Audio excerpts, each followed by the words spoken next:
Okay, so I'd like to say good evening to everyone here today. We have in the house today a business and strategic thought leader. Is someone I have a lot of respect for. We are family in some very interesting ways. Um, we share a few things in common. Is someone I've always looked at from afar. He's always been very helpful to train, to teach, to help us get insights into a number of things. Today has been a very busy day for him, but he's still here today and ready to help us close out on this leadership discussion. So I'd like to introduce very quickly. I have in the house today Mr. Idorinyen Enang, FCIM FNINMNRPA, business and strategic thought leader. ID, as is fondly called, has an illustrious career spanning over 30 years. He has held key positions of increasing responsibility at executive management levels across Africa, building and transforming several global brands like Guinness, a subsidiary of Diageo, as a brand manager, Coca-Cola as a country marketing manager in Kenya, chief of staff to the Equatorial Africa president, and later driving the business in the East and Central region as general manager before moving to turn around Cadbury from a near comatose state to profitability as commercial director. He has had an exceptional stint at Samsung Electronics West Africa, where he served as managing director for Nigeria out of its West Africa hub in Lagos, and until recently served as managing director for L'Oreal, Central West Africa, where he managed the two subsidiaries of the beauty giant across West Africa. His exemplary leadership and service in the course of his career set him on a global stage where he served at various executive positions as the region vice president for Africa for the World Federation of Advertisers, past president of the Advertisers Association of Nigeria, past chairman of the Heads of Advertising Sectoral Group, and a former member of council at APCON, the Advertising Practitioners Council of Nigeria, which regulates the practice of advertising in Nigeria. He sits on the advisory board of Awesome Treasures Foundation, ATF, Strap and Safe Child Foundation, Strategy for Mentoring Initiative and Leadership Empowerment, SMILE, and the Consumer Advocacy for Food Safety and Nutrition Initiative, CAFSANI. He also serves as the board member of Pro Risk Insurance Brokers and Fuel Communications Limited, just to mention a few. He is currently the CEO of Corporate Shepherds Limited, an organization founded by him to serve as a social enterprise to develop and enhance people and organizational capability. Driven by a performance and productivity mindset, he runs a bundle of initiatives in the media and open seminars for grooming leaders and young people to improve their competencies and career prospects. Corporate Shepherds currently has a wide array of youths and numerous executives under her mentorship. In most private and public circles, he is often described as a trustee of posterity. ID is a licensed practitioner of insights discovery and liberating leadership, UK. He hosts a popular radio program called Navigate with ID, a leadership and business talk show that airs on 5 different popular stations across the nation. ID is a trained economist and holds an MBA with specialty in marketing. He is a most sought after speaker in business and leadership management conferences within and outside the continent. He enjoys reading, listening to music, and loves traveling. Please, ladies and gentlemen, I'd like you to help me welcome warmly today by typing "You are welcome" in the chat box, as we have today our panelists and our facilitator for the discussion, Leaders Equip. Please help me welcome warmly my Oga at the top, my mentor, my senior brother, my, many, my big uncle. Join me in welcoming ID Enang. Over to you, sir. Good evening. And what can I say? You set me up so badly that all the titles and names all mean one thing, that we are truly family. I mean, it's only family you have different titles, and it's all embracing. So thank you for having me, and thanks to the entire body of work that you've been doing over the years and still doing. I mean, we are all co-laborers and trusting God for the very best. So this presentation, I'll crave your indulgence. I'm just a little boy to everyone watching. I'm just a little boy still on the journey of life. I'm still growing, and whatever I have to put on the table, just take it as one of those elements in the meal that will, of necessity, help put something on your table. And I like the fact that we've been talking about leadership. So today I'm going to, in the next couple of minutes, I mean, I have around about 40, 45 minutes, and I want to crave your indulgence up front. I'm going to take us on a peculiar journey, and I'm going to share my slides very shortly. But this journey is very, very different, because what I've done is to take one of my teaching curriculum and then utilize that, utilize that to, to probably, share everything that will land this beautiful topic about leaders equipping. Enable to equip. So I'd like to just sit in that space and talk about enabling and equipping. And with your kind permission, sir, I may just step in to share the screen. Now, it might not be all this fancy stuff. Pardon me. I'm just using my, they call me an old school. I'm old school. But with this old school, there's still a new school in the old school. Yes, sir. So I hope you can hear me very well. Pastor Loud and clear. All right. Thank you, sir. All right. Please permit me. I'll just do that. Share. Yes. You're able to share. Okay. All right. There we are. So I'm going straight into it. The way and manner in which I'll be looking at this subject is really speaking to leading, how leaders, high-performing leaders go on that track. Because for you to equip, you must be a high-performing leader. You must have a separate mindset. And there are a few concepts that I'm going to ask you and plead with you to really take cognizance of. And because of time, I may not drill in as I should, but when I get to each of those stops, I'll tell you this is one of them. And someday, sometime, we may have the opportunity, to talk about it. But let me start from Dale Carnegie. It says 15%, did you know?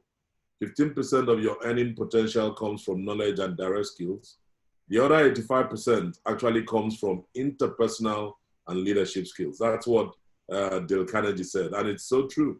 I can speak to that. But there's a pivotal question, and the question is, what do effective leaders actually do to create sustained high performance? So whenever we're talking about leadership, whenever we're talking about all the bells and whistles of leading, what do effective leaders do? Do we really step back to say, what do folks do? Or we just assume, typical balance, leadership is leadership. Our problem in Nigeria is leadership. Our problem in our company is leadership.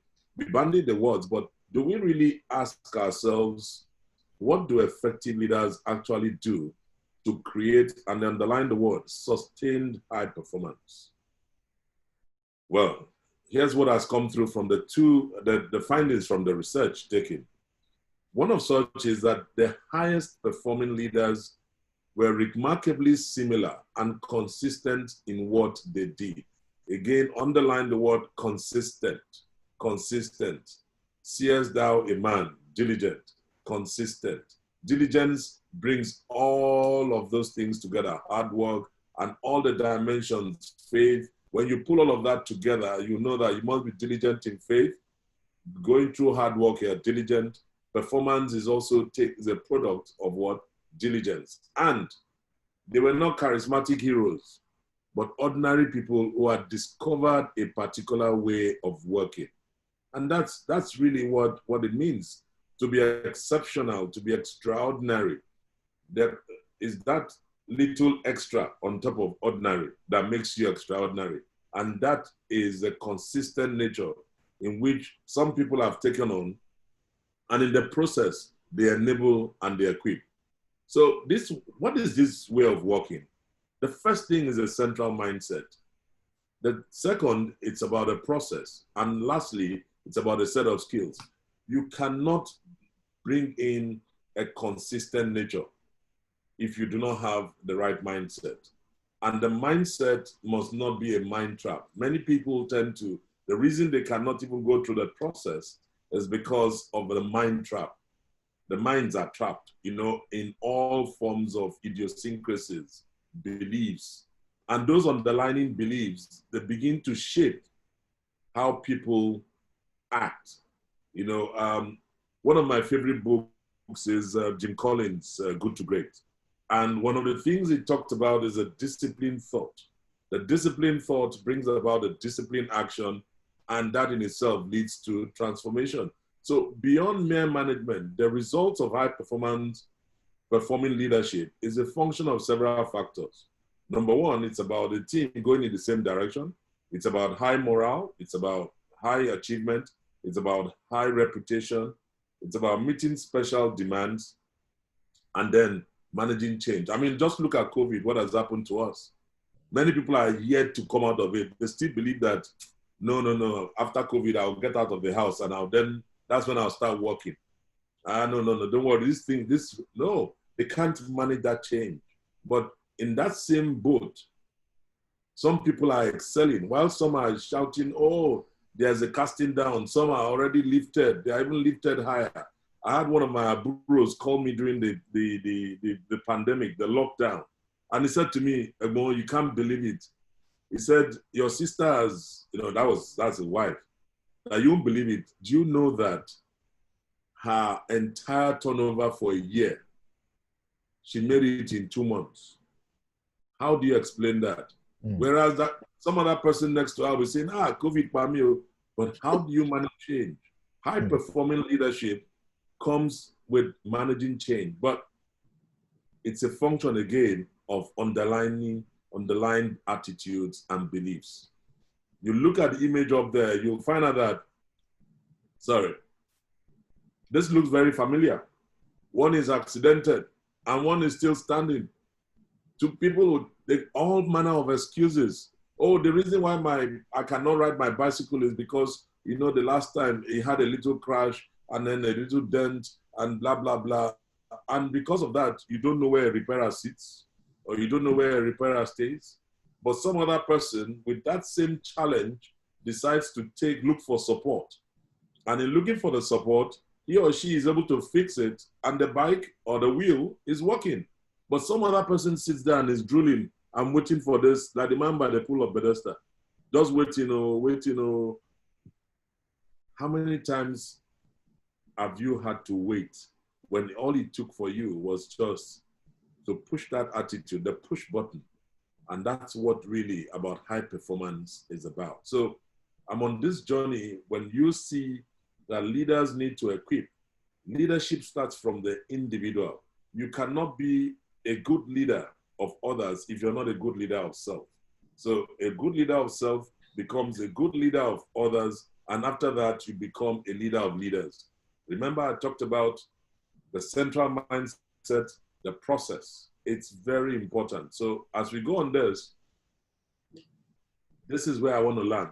I don't know if you've ever seen this, but it's one of, when I take on my leadership classes, typically this particular session I'm taking you through would take somewhere between 3 to 4 days. But, Pastor Deolu is my oga. He knows how to summarize this thing. I don't know, sir. We'll just bring you back, sir. But I want you to really focus on what I'm going to be showing you, because the central mindset is really about high challenge and high support. And you can see these 4 arrows looking in different dimensions or directions, I beg your pardon. But let me start from this quadrant. There's a quadrant where some people are given to high support, but they want a low challenge. It's a comfort zone, moderate. People are settled. That's where you have achievement and development. There's another part that says when you take them on a high challenge, they're having a low support. They begin to call stress. They tell you, oh, I'm stressed. Why? Because of the inconsistency. There's inconsistent moderate to high achievement. You find the measure of achievement is inconsistent. Why? Because it's moderate to high.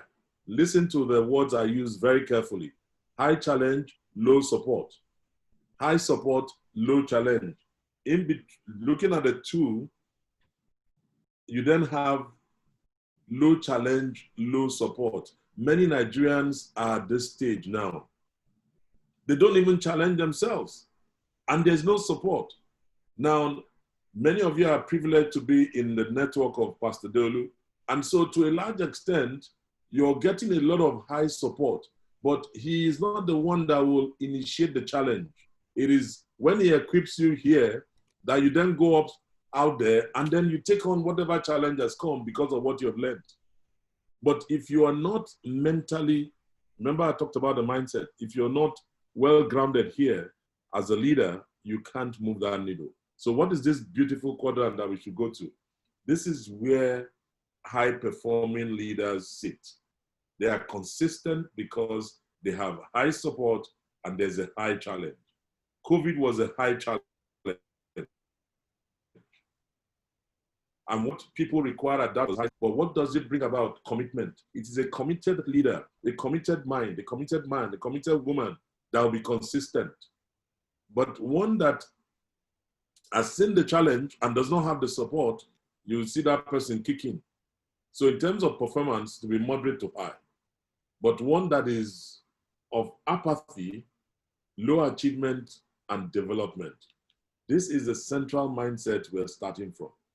And I want you to see, as I migrate from here into some principles, you'll be able to hopefully, pick some of this and let it, sit firmly with you. Now, this is the wheel of justice. You understand what I mean when I say wheel of justice. Whenever you see this, it's a scale.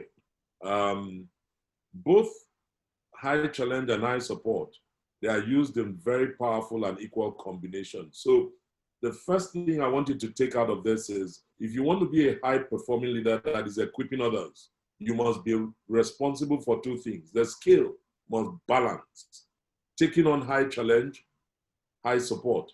If you are the type of person that wants to take an investment, and that investment does not have a high risk, don't expect a high reward. It's the same thing. So the support structure that you have to take you on with that challenge is what is going to optimize your ability to deliver on that challenge.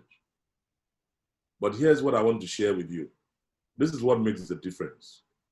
Many of us are looking for all kinds of power. But there's something that today's success will hinge on. It hinges on influence, the ability to influence people, to get them to achieve common goals and purposes. If Nigeria is going to get out of the doldrums, we need a lot more inspirational and great influential leaders. But the power to influence is about personal effectiveness. So if I did not find Pastor Deolu as a man who has been successful and effective, I will not waste my time to come on this. We will not have had our journey in the last few years. We would not have built a solid reputation as family members. It is because of that aspect, that ability to get people to achieve common goals and purposes. And if I may humorously use the words of my former governor and friend, Godswill, uncommon transformation, uncommon goals. But this power to influence is personal effectiveness. It is a new power of competence. And this power is not based on the person. It's not based on his title. It's not based on his position. It is personal power. How many of you have personal power? How many of you, when you look at it on a scale, you can weigh it and say, wow, this is the quality I'm bringing to the table, my equity. Equity is not naira and kobo, but equity is one thing. When you stand up and you say, this, it's almost like when the scripture says, seest thou a man? So, seest thou a man who is diligent? What will he do? He will stand before kings and not mere men. That is equity. But that man, that name becomes an institution. That institution is an embodiment of intrinsic and extrinsic attributes, which you can term personal power. But let's look at this a bit more. Very many times, leaders that enable and equip have two things that work for them: positive regard and genuineness. Positive regard, it means having respect for the other person. Here in our country, we don't have respect for people. Culturally, yes, we used to. Mokagbani. You don't know, say a big man. You don't know, say senior you. But many times, even this day, this generation, the younger people don't have regard. You need to see how some of them tweet sometimes. And I wonder, oh, how did we get here? That we, as a young man or young woman, you're tweeting about a 60, 70, 80-year-old man and just abusing them. Nothing like regard. So if a child that has grown to become a young man does not have that positive regard, there's a way that seems right for a man. Then you can see where the guy is heading. There's no way he can be a chairman of a board. The only board he can is Kalu Kalu. And these days, Kalu Kalu is the only regard they have. Slap me, I pay for, whatever form it takes. But positive regard is about respect for the other person as an individual and a positive belief in them as a person. The dignity of leadership starts from positive regard. If we're going to transform our nation and indeed move from where we are, we need positive regard. Then the other thing we need is an attitude called genuineness. That you are able to express your feelings. I can tell Deolu how I feel and tell the truth about my reactions to the other person. It's just being direct. These days, you can't afford to express yourself. Why? Because people are going to look at you and say, even when you are so sincere, they will tell you, maybe you don't collect money, they don't care. But I need to be open and honest with the other person. You see, when we talk about leadership, when we talk about enabling, when we talk about equipping, the parties must come with some measure of, I don't want to call it an open check, but like an open book. Positive regard. The terminals of a battery has both positive and what? Negative. That's the only time you can get that charge.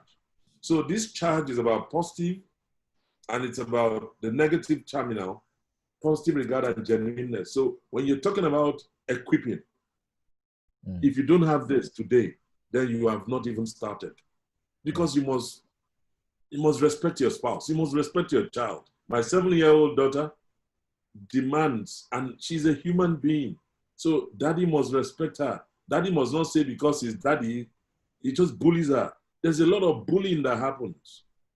And so at the end of the day, we're expecting that things will change. It can't change because the individuals are programmed on, the mindset is very different. We're not going through the right process, yet we want the best result. It's not possible.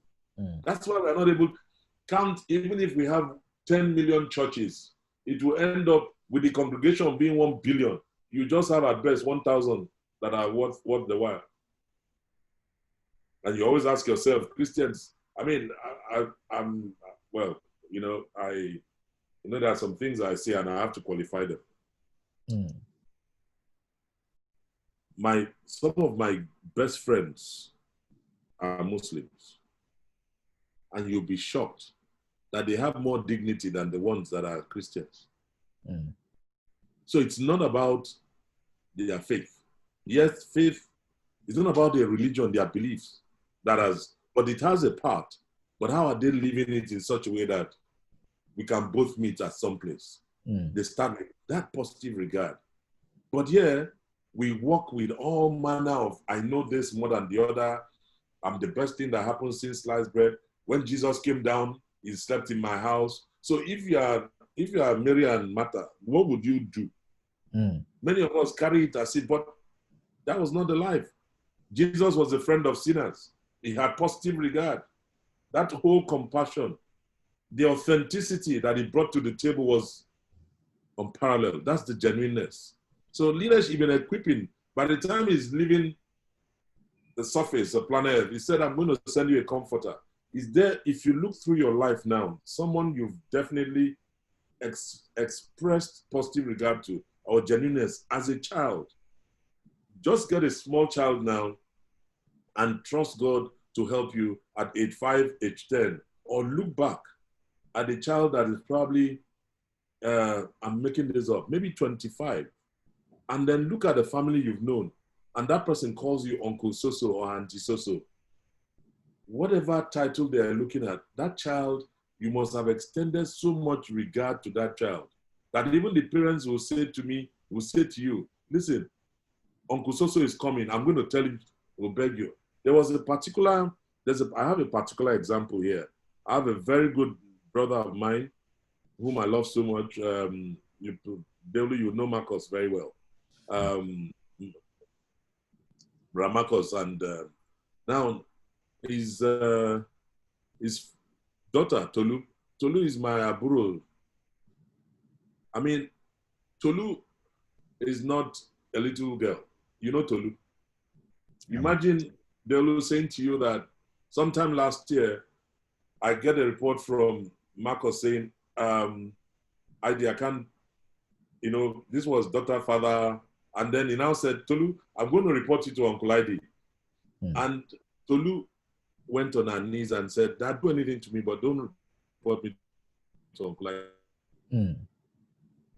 That tells you about respect, the regard, the genuineness, because we have had that relationship. So here's her telling the father, that's what I'm talking, that's leadership that has equipped someone to be able to know, wow, I can't afford to let this person down.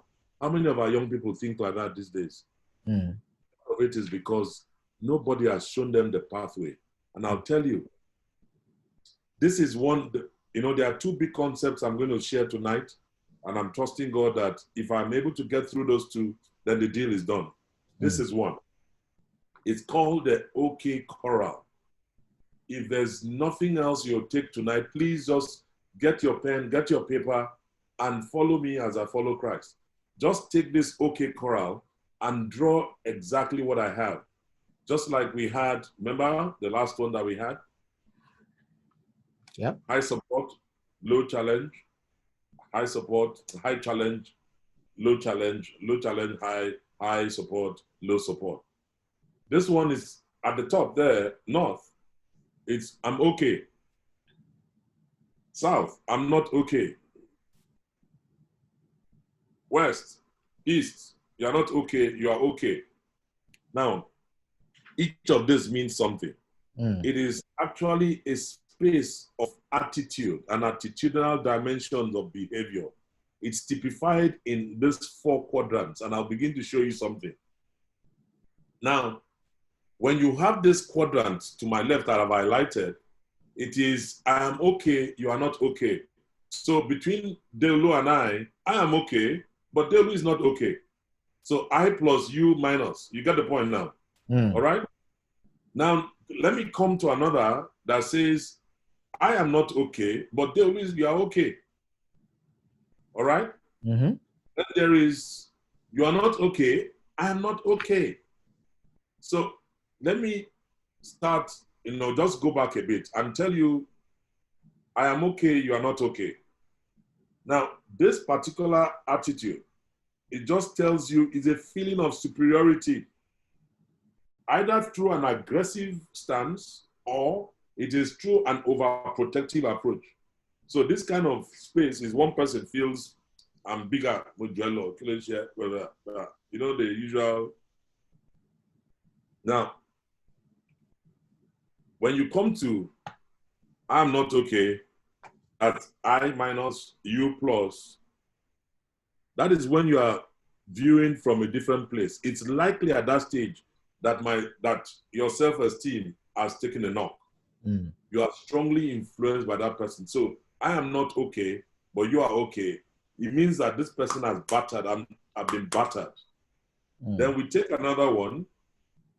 Both of us are not okay. Both of us. This attitude manifests itself in a very suspicious and very hostile approach to others. It has that underlying feeling of why bother, it won't make any difference. That is why people can't settle their rifts. Because both of them are not okay. It's an attitude, it's a mindset. And one is being on the receiving end of frustration and being exhausted. And it requires a lot of effort to deal with it. And that's why they come into what I call that place. If you remember, both of us, I am not okay, you're not okay. If you remember that program was where you had the low challenge, low support. This is where a lot of Nigerians are sitting. Many people are not okay. Many people are not okay because they feel that you are not okay. So I'm not okay, they are not okay. Why? because the challenge is low and the support is low. You're a big man. A young man called me. He sent me a text. His story is quite interesting.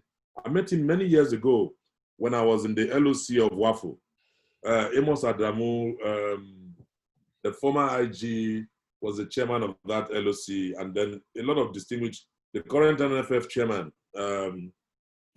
was Amaju. Amaju was vice chairman many years ago. I met this young man in Ogara, where we went for a tournament. And I saw him as a porter, and I said to him, why are you not going to school? He said, bros, I don't get how they go sponsor me now. Cut a long story short, then I was at Cadbury. I then had one of my guys to follow up with him, the rep in charge of that area, and to see him through and then be able to support him. Somehow he was able to go through some certification. Now I'm telling you this happened in 2009, 11 years ago. Mm. This young man, I will not call his name, has gotten married. Mm. This young man would anytime, he said, bros, I won't come greet you for Lagos. For 11 years, he wants to come and see me. He just wants to see me. But guess what? Every time he sends me a text. His bros, your boy needs something now. Mm. Because in his mind, I probably helped him once, and I should be helping him forever. Mm. So today, I had this conversation with him. Last week, he just said, me, bros, my papa don't die. Yo. Then today, he started slamming me with calls. I didn't answer him. Or yesterday, I beg your pardon. Then today, I now picked his call. And I said, am I an ATM? Have you ever called me to say, how are you doing? Did you even check on me? You only call on me. And, instantly, I wish I could share the text he sent to me after, that I should not throw him away. I said, in your mind, you think I'm okay. Mm. But the reality is, at this point in time, maybe I'm not. Maybe I am. But you know where it's desirable? I'm desirable of a place where you are okay and I am okay. Mm. It is the most productive position to occupy. So when you're talking about equipping anybody you meet or come in contact with, before you finish that process, make sure both parties are in that space. Because that's where you have your behaviors are assertive but warm, and there's positive regard and trust. Mm. And this is really the beginning of the process of high performance. When both of us have nothing holding us back and we just want to grow. So what do high performing leaders actually do? Number one, the visioning. And these are sets of skills that they need. I'm not going to go through each of this. Like I said, this is a whole, but I'm just going to be high level. Number two, mobilizing. And then you look at the kind of skills that are required. So visioning needs visibility of style, observation, and information. If you don't have this skill, you cannot equip. You are not yourself are not enabled, so you can't equip. If you do not have something called explicitness, that is the second thing I'm going to say tonight, because many people are not explicit. It is a very, very essential skill. And as long as you don't have it, you cannot. I mean, when I say you cannot enable performance. Mm. Number three, developing. Here it talks about situational consistency. How have you, as a leader in different situations, looked at your style and how effective your leadership style has been? And finally, before you get to the point of enabling, look at Moses, look at his father-in-law Jethro. When he gave him the principle of delegation, Moses would have walked through all of this, even though he said he was a stutterer. You would have found Moses walking through this pathway to get to the point where he could appoint a Joshua. And then you see Joshua announce them. So Joshua is not a byproduct of anything other than a process that involves somebody also leading him at the tail end of what he was successfully manifesting. So every leader to equip must himself be enabled, must be envisioned, must be able to mobilize, must be able to develop, to be able to do what? Empower. Because if you don't empower, the support cannot go. So remember, it's about high challenge, high support. So just for I'm just going to touch on them high level. Vision without action is just a dream. And action without vision is what? Meaningless. Very meaningless and boring. Mobilizing. Here's what a lot of us do. We set objectives, but we are all over the place. Hey, 2020, and all the resources you have, you're throwing them everywhere. But imagine if you had that single skill of being able to put things together, you'll find that at the end of the day, you'll be equipping not just yourself, but every party that is associated with you. Imagine if a man at home is scattered. What will happen to the family? You just see some families, they say they are dysfunctional. It is because primarily the man is scattered. Mostly, why is, the man has to be the master of his household. So I'm staying in that context, because if he provides that leadership, you will have the entire family. Of course, the arrowhead being the woman that is supporting him as a helpmeet, then the children will take it to. All other members and parties of the family will do same. And when you move to the place of developing, your leadership style changes. So in equipping, you have to move from being that transactional to transformational. Many Nigerians, many people in the church, many people in the homes are still push, and more transactional. What does it mean? It means that for you to exercise it, you must be a flexing style. You must be situationally consistent to be transformational. You must be able to deal with the various levels of performance and commitment. But it starts from you knowing individual needs. If you don't, there's no way you can transform and develop people. And finally, continuous improvement. So I move out of here and going straight to enabling, which is just going to show you the continuum. I'm just going to go straight here and then tell you there's a state of dependency, there's a state of counter-dependency, there's a state of independency, and there's a state of interdependence. Look at us as a nation. Where do you think we sit now? Yes, we are going to be 60, but do we look like a 60-year-old? If at 60, you cannot even have one thing correct, just one thing that you can put your fingers to, tell me one thing that you can say, this we have done right as a people. At the stage of independence, you can take care of yourself. But can we rightly say that the country, Nigeria, can take care of itself? Story for another day. But this is what enabling does. Remember, I talked about empowerment, but it starts from the place of dependency to counter-dependency, where some people today, all kinds of insurgency, north, south, east, whether there's Amotakun, whether there's Igbesu boys, it's counter-dependency. So we are not able to actually walk to the space where, as a nation, we are taking care of ourselves. But we are rebellious. We are consistently, majority are taking irresponsible initiatives because they are being preoccupied with self.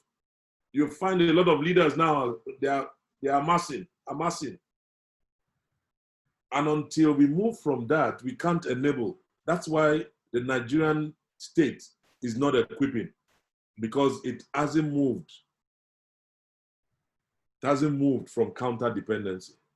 So the picture of the people, the picture of the nation.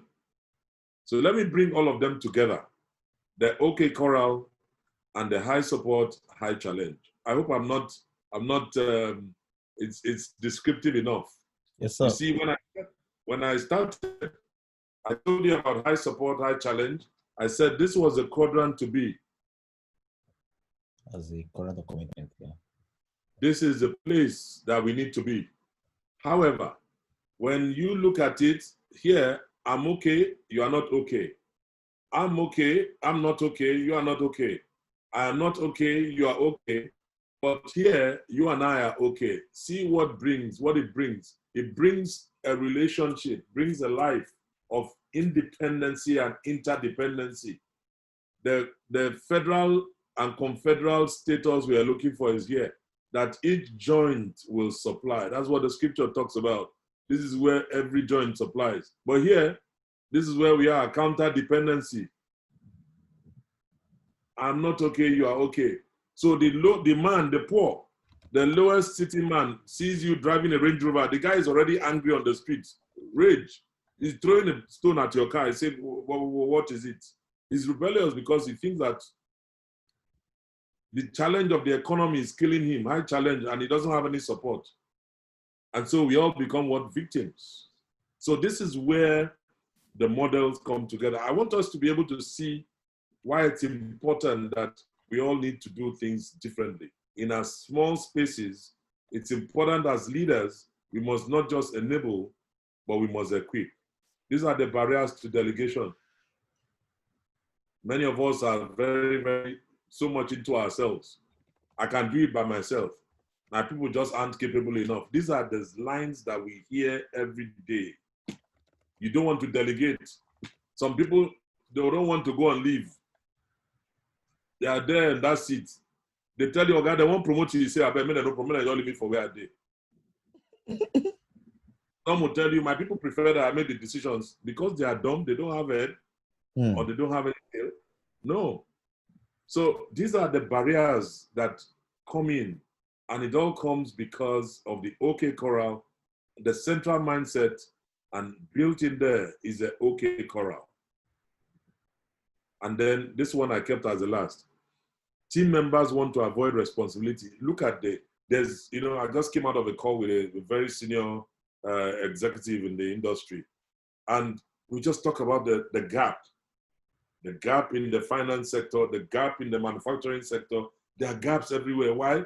Because people want to avoid responsibility. Today, what my generation calls work, this generation says is stress, because their lifestyle is very nomadic. That I spent 11 years in the Coca-Cola company. Today, someone says, are you crazy? I would have changed like 6 jobs. So on the average, the team wants to 2. I'm moving. Why? Because of cash. I'm moving because of material possession. There is nothing called depth. And as long as you don't have depth, your roots are not firm. So the elements will come, the breeze will come, boom, disaster. People are out of jobs, not because they are not in places of comfort or weathering, but because they don't have roots. So we are personal barriers to ourselves. Sorry for another day. This is the second underemphasized skill, friends. If you want to make it, please, I beg you by the mercies of God, from this day, go and take this skill. Look at it very well. This is a skill of defining and communicating in unambiguous behavioral terms exactly what performance you want. Today, people cannot tell you, this is what I want, this is what I'm expecting, because they can't be explicit. On my radio program, I make it a clear rule. If you write anything to me and I have to start figuring out what did he say, I don't even waste my time, I'll delete it. If you call in and say something and you are not explicit, I'll tell you, Oga, don't give the burden of me trying to figure out what you meant, what you didn't mean. No, it's because it is a skill that is underemphasized. And this is a skill that actually equips leaders. Explicitness is defining and specifying in explicit behavioral terms what is required so that the person has a clear mental picture of the actions, behavior, or results that are required for performance, that lead to poor performance and are unhelpful. Because this is where it sits, and it's under that mobilizing space. Many people are not explicit. You want to know how it is in Nigeria? Tomorrow, just don't go with your car. Go to another place and say, please, I'm going to Akim Street, and ask for direction. You will see the nightmare of explicitness. Then move to a company or go to a bank and meet one of the require a solution. You hear him tell you something. Explicitness, you ask the question 3-10 times. Or sometimes, too, some of us are dull of hearing. We don't listen. So That's a fundamental barrier. One, as a skill, and two, as an action. And that brings us to performance. Performance issues. Recognizing that situations that lead to mistakes and poor customer service. This is just what I talked about. What are your present undesirable behaviors, the future desirable behaviors? You need to be very explicit. Somebody is late at work and is sloppy with his dressing. Tell him what you want to see in the future. Okay? Arrive at 9 o'clock every day looking professional. Simple. That is explicitness. On a good day, I have this part of what we use as a tool. I'm not going to share it. It's just for you to see that there are 15 questions that if you are a leader, you are a manager, you are a director, the things that you need to do, it's called a performance navigator. You must do to be able to help somebody come out of the doldrums before you say you want to terminate someone. You can't until you go through this 15. You must be able to diagnose the root causes of performance. And it comes with 15 questions. At the end of the day, it is either it's a can't do issue, you must, or it's a won't do issue. Can't do is skill, won't do is attitude. At the end, you'll be asking yourself at point 10 and at point 15, does the person have appropriate potential for this work? If the answer is no, redeploy or dismiss. If the person is not appropriate attitude-wise, redeploy or dismiss, but you must have gone through these 15 steps. So how many of us actually go through this or have knowledge? Leaders don't. We just fire. We fire at stage 1. And these are clear stages into performance management. It's called a performance navigator.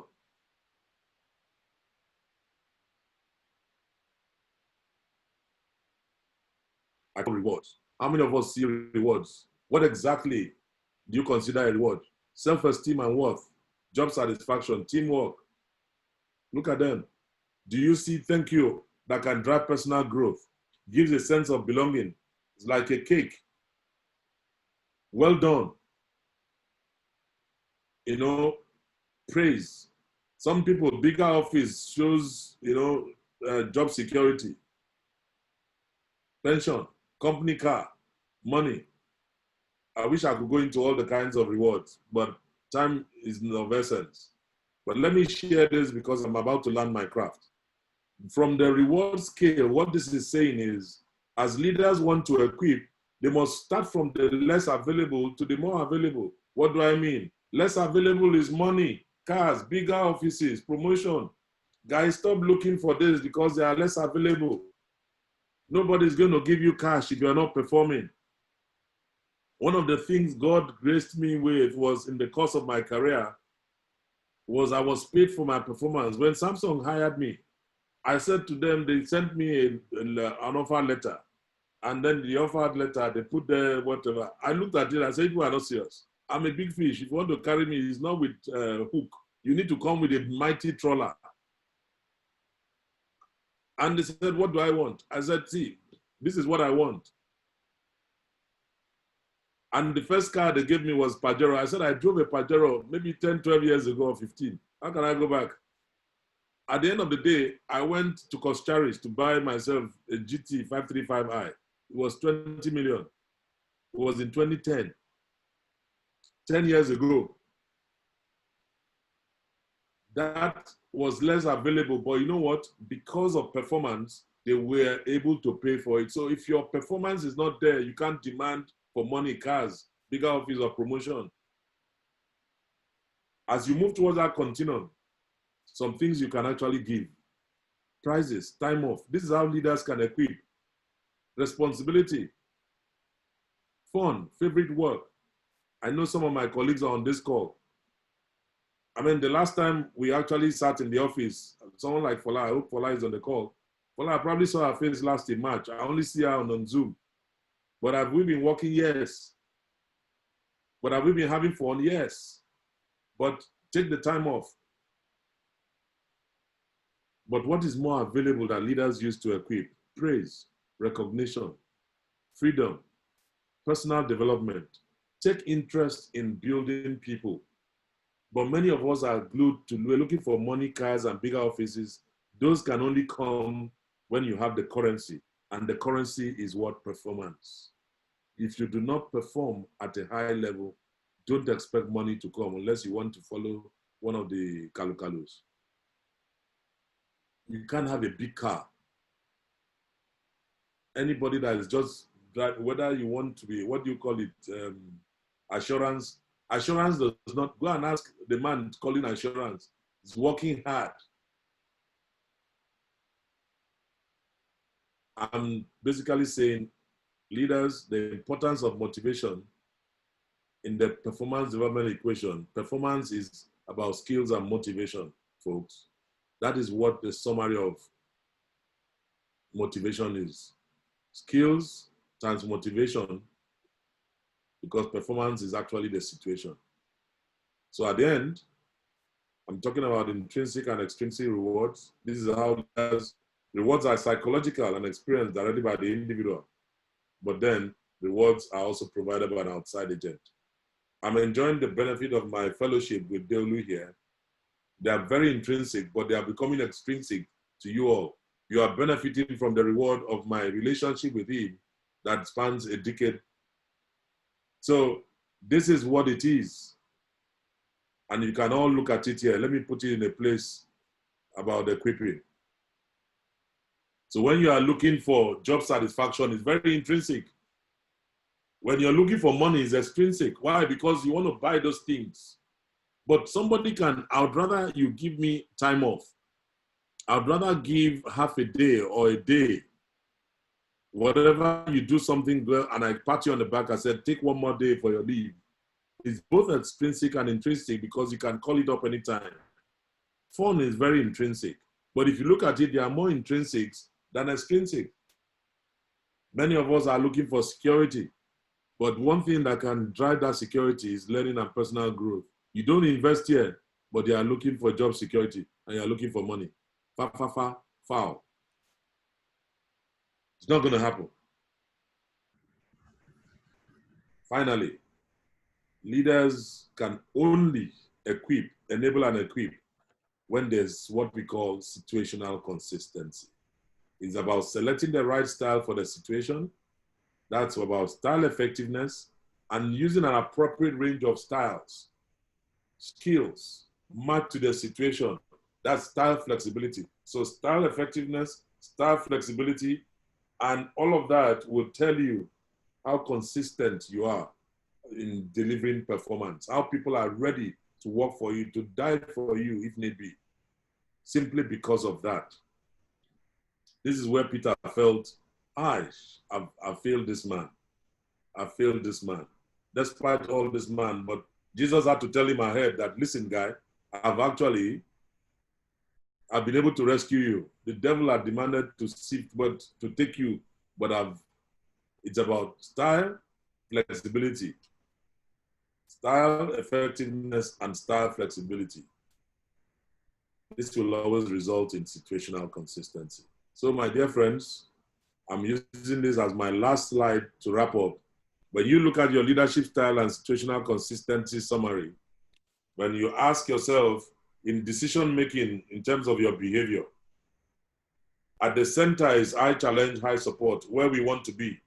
Remember, we talked about positive regard and genuineness. We talked about reinforcement and feedback. We talked about situational consistency. As a ball in that court, a leader that enables and equips must be able to sit from a low to high level with these 4 parameters.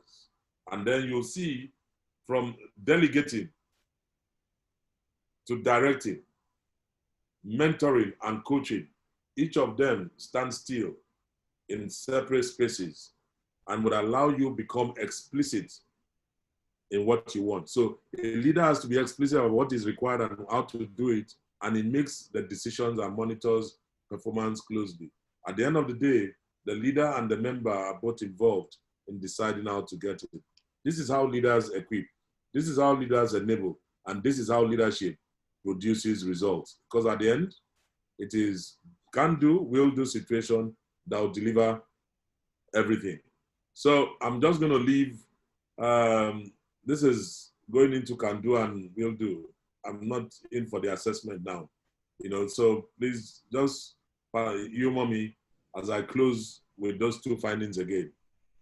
The highest performing leaders were remarkably similar and consistent in what they did, and they were not charismatic heroes, but ordinary people who had discovered a particular way of working.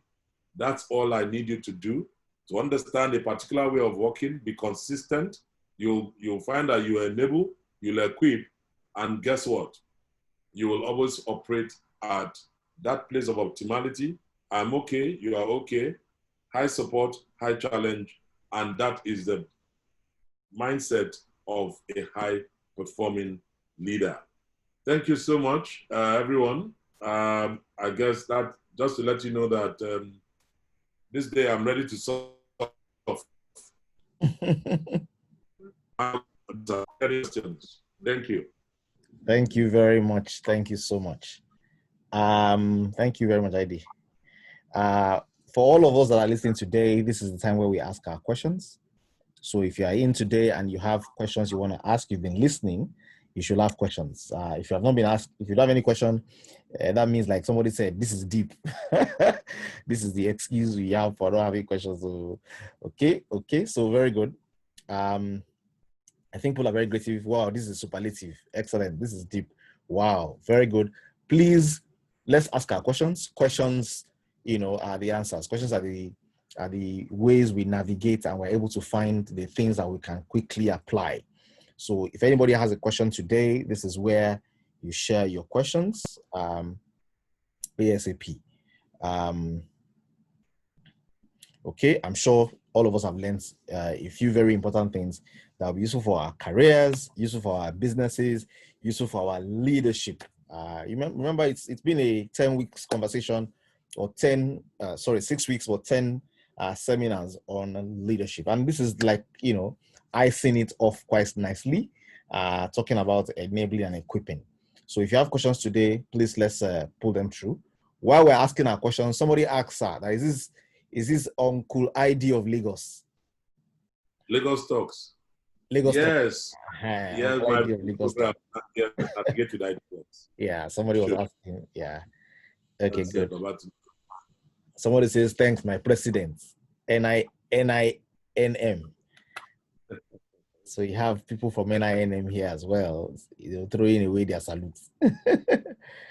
Okay. I salute you too. Yeah. Someone is asking, so I think we'll start with this question. He says, what do you do when no matter what you do, the person is not okay?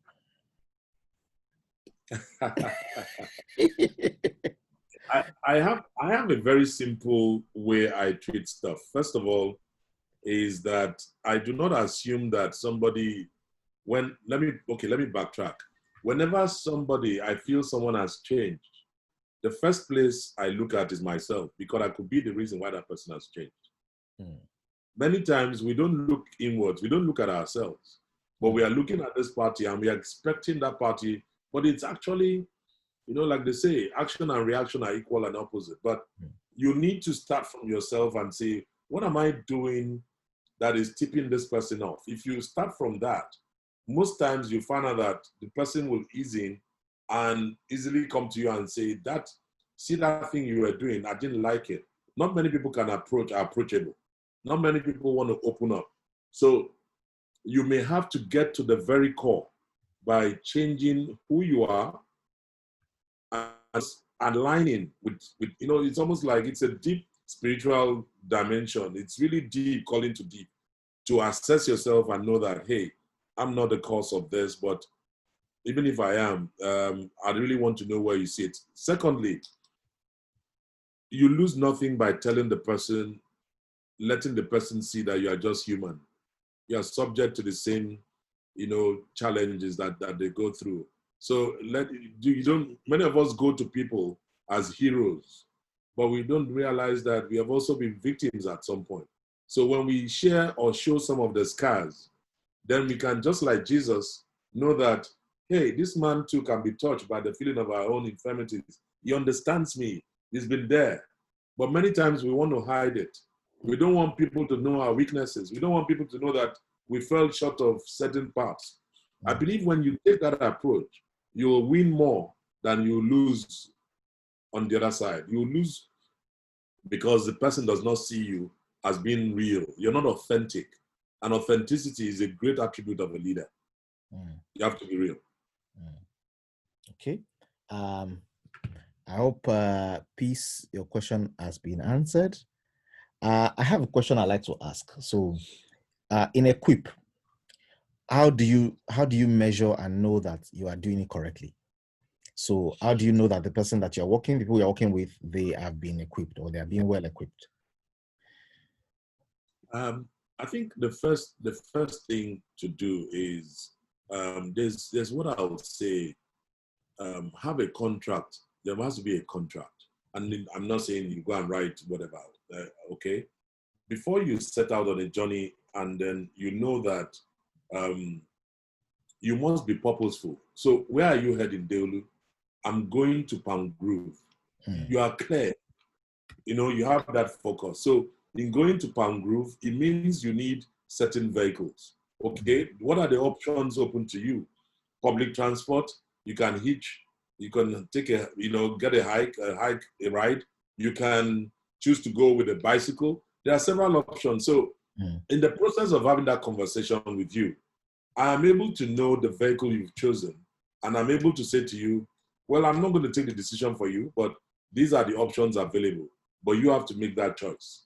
But when you make that choice, at some point, between where you are and Palm Grove, there are several stops. We call them milestones.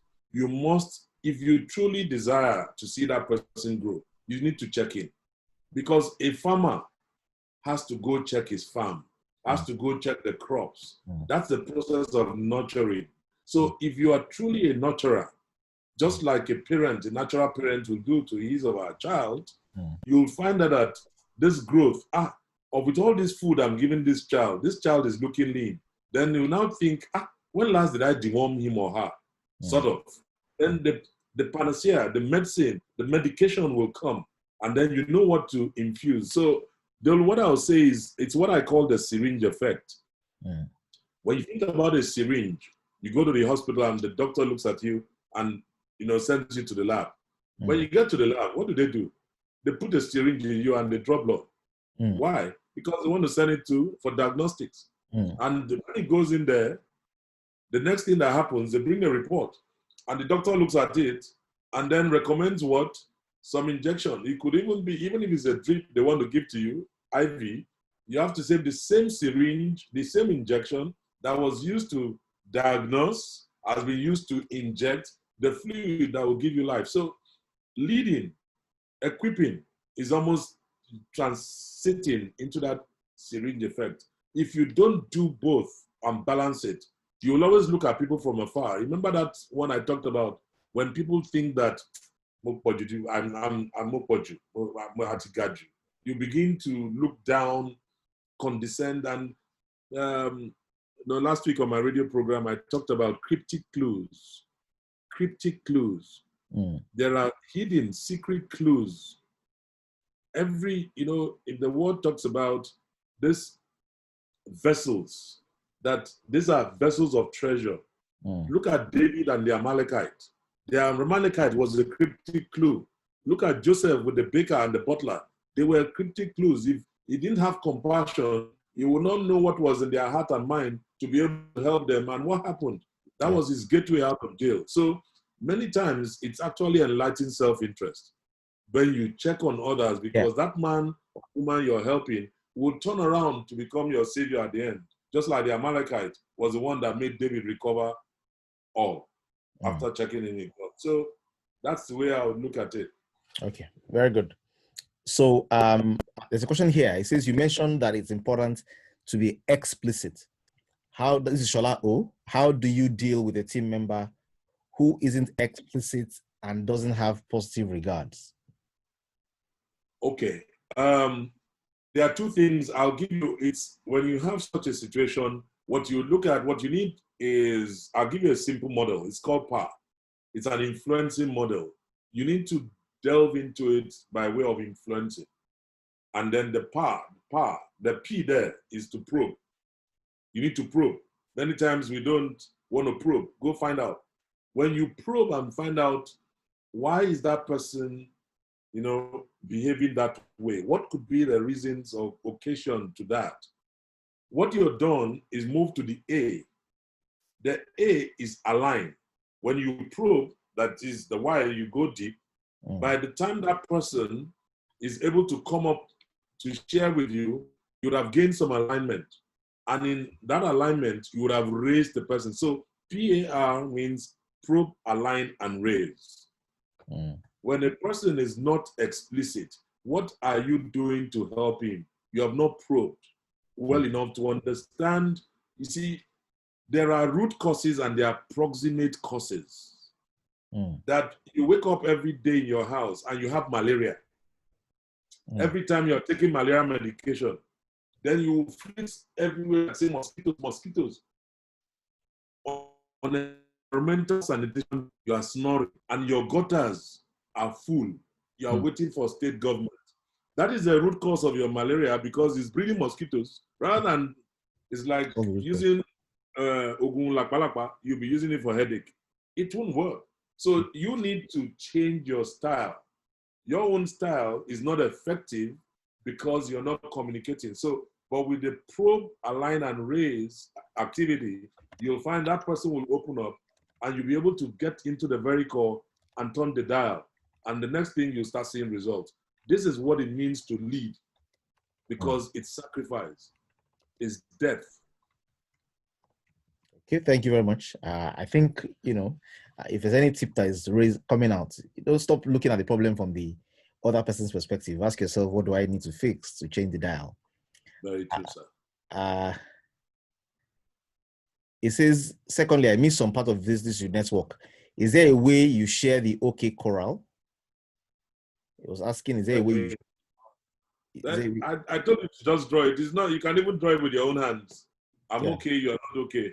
Yeah. I mean, there is something, they're very basic. It's not something that I need to give you video with. It's there. Just take the cross, draw a circle and put a cross inside. Yeah. And then you have the quadrants. I'm okay, you're not okay, you're okay, I'm okay. Finish. Okay? Okay. It's nothing out of the ordinary. Okay, someone is asking a question here. He's saying, is resigning as a leader because of a disenabling working conditions ethical when in the middle of an uncompleted assignment? Yes, you know what? These things, I mean, one of the first rules of leadership is ethics. But it's also a gray line. It's one of the places you find black and white and there's a gray line. Many times when people are sitting back and saying, is it ethical? But right, so let me give you an example. There are many young entrepreneurs today who their line of business is actually inimical to the health of Nigerians. But they will tell you they are making money. Who cares? Is that ethical? What they are doing, is it ethical? Now, if you work for such a person and you find out that maybe he's selling fruits and he has to inject something to ripen it overnight, and then he's paying you a superlative because it's around COVID, and you guys are, we need to meet demand, we need to meet demand. And it's at that point you walk away. You walk away knowing fully well that you've done the right thing. I hope I paint a very good example. However, if you have been eating the loot and enjoying it, and then one day you go to him and say, almost like an emotional blackmail, because a lot of people are good at that. Because you know what my secrets are, supposedly, you will now come to me and say, sir, my father is sick, and they say the hospital needs 250,000. Meanwhile, your salary is 50,000. You say 250,000, sir. And the man says, are you smoking something? It must be cheap. And you say, and you go out, at that point, you go to social media, blah, blah, blah. My boss, what do you do? I mean, who is fooling who? At the end of the day, is that what you are doing, is it ethical? So I do not typically drum into a set like that. It's all situational. because people, the joker is always facing them. When you look at the joker and the joker is facing you, if you truly want it, that you and I can talk about it, let our palms, let's go on a high five. It means you are coming with transparency, I'm coming with transparency, and these two will hit. But I'll tell you off the cuff, if you do not deal with those, if there are ethical things that are conflicting with your person, the very core of who you are, walk away. That's what I did with one of the top companies I worked for. My personal values and that of the company were not okay. I was earning fantastic income. I was flying from Cape to Cairo, having a great time. But because of that, I said, thank you, everyone, and goodbye. I didn't send anything to anybody. I didn't speak to anybody. I just left. Now, between God and I and the angels that he sent around me, we know the reason. Do you understand? But those are the things that it's really very personal, but be sure that, you know, when you open your heart and your mind, that there's no guile. Okay, last question tonight. I think we've run past our own way, but the questions keep coming. But we'll take this last one. And it says, as a leader, you also need a leader. How do you identify right leadership when it comes to mentoring? Well, how do you know the shirt or trouser or gown that will fit you? Trying it on. You must have a spec. You don't walk into the store. Sometimes, yes, if you're an impulsive buyer, but deep down, there's some architecture of what you're looking for. What you're looking for. So, like I did say at the beginning, that leadership is a continuum. You start by being a leader of self, and then you move to being a leader of others, then a leader of leaders. If a man has not gone through that process, and you move a man who is not a good self-leader to become a leader of leaders, is a disaster. That's what is facing you as a country. Because many of your guys have never led one day. They don't know what leadership is. Even they themselves are not disciplined, self-disciplined. So these are the people that you now give the anchor of your ship. Imagine giving a carpenter or entering a plane and they say the carpenter is about to take off. That's what we've done in this country. Ogadeolu, thank you so much for having me. And thank you, dear friends. God bless you. Thanks for this opportunity, Deolu. Meet my sister for me. Sure. And it will always be a pleasure. You know, anytime, any moment, I'll always be there. We are one big family. And love to all of you and your dear families. Have a dear weekend. Thank you. I'm going to get the recording for this across to you. So we're recording the video on YouTube. I'll send you the links. Oh, okay. Thank you so much.